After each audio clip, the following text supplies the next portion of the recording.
अस्सलाम वालेकुम नाज़रीन किराम, क्या वजह है कि दुनिया में कुछ कौमें बहुत ज़्यादा उरूज पर हैं और कुछ कौमें बहुत ज़्यादा पस्ती के दौर से गुज़र रही हैं।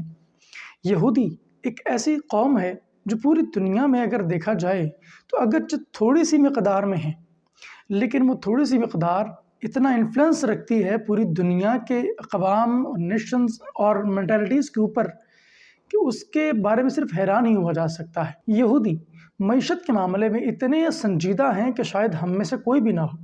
दुनिया में इस कदर तेज़ी के साथ फैलता हुआ उनका मुआशी इन्फ्लुएंस, जिसे हम इकोनॉमिकल इन्फ्लुएंस कह सकते हैं, उसने बेशुमार लोगों को मुतासर किया है।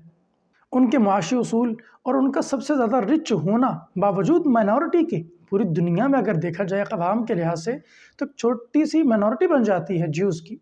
इस माशी तरक्की के पीछे क्या वजूहात पोशीदा हैं, आज हम उन्हीं वजूहात को डिस्क्लोज़ करेंगे।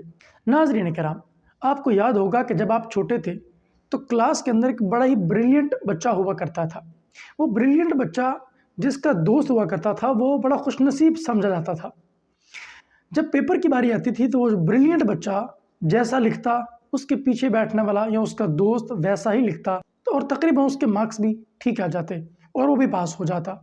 इस पूरी दुनिया का ब्रिलियंट बच्चा यहूदी है। यहूदियों की तरक्की के पीछे सबसे अहम उसूल ये है कि तिजारत वो करते हैं, यानी जो भी माशी मामला होता है उसमें सबसे पहले वो तिजारत को तरजीह देते हैं।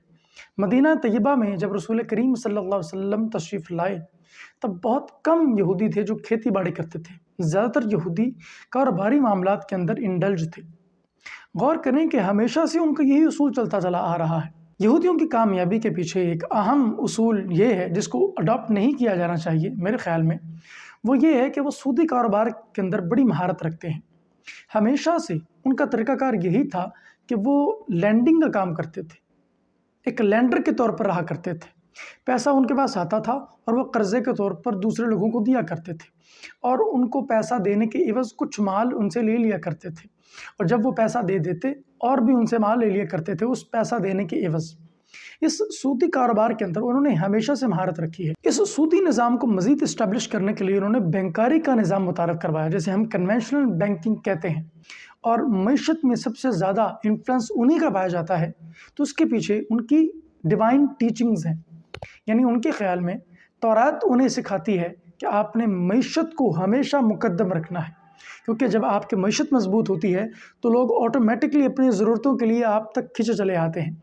एक मकनातीस की तरह लोग आपकी तरफ माइल होंगे क्योंकि आपके पास पैसा है, उस वक्त की करेंसी है, उस वक्त के माशी रिसोर्सेज आपके पास मौजूद हैं। तो जब आपकी पकड़ हो जाती है रिसोर्सेज पर तो जितने भी लोग हैं वो रिसोर्सेज के साथ जुड़े हुए हैं, तो ऑटोमेटिकली वो आपके मोहताज हो जाएंगे। अब आप जो चाहेंगे वो लोग वो करेंगे। एक तरह का कंट्रोल होता है इकोनॉमी के ज़रिए लोगों के माइंड्स पर, लोगों की बिलीव्स पर, लोगों की शख्सियात के ऊपर अपने असरात छोड़ना। ज़ाहिर है जिसके पास पैसा होगा उसका इन्फ्लुएंस भी उसी सतह का और उसी लेवल का होगा। और आखिर में एक अहम उसूल, look at the past to plan the future.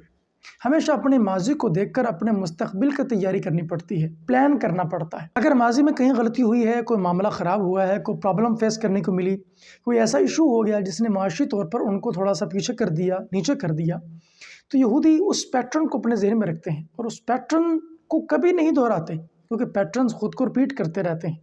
और अगर रिपीट करने के बावजूद भी उन्होंने वही गलती की तो फिर क्या फ़ायदा हुआ। इसलिए वो पैटर्न्स को हमेशा अपनी निगाहों में रखते हैं। ये यहूदी दुनिया की बेहतरीन मईशतों को भी कंट्रोल कर सकते हैं, उनके पास एबिलिटी मौजूद है और ये काबिलियत उनको ऐसे ही नहीं आ गई, बल्कि एक पूरा तसलसल है, एक पूरी तारीख़ है कि उन्होंने अपने आप को ये सबक बार बार याद करवाए और उन पर अमल करते रहे।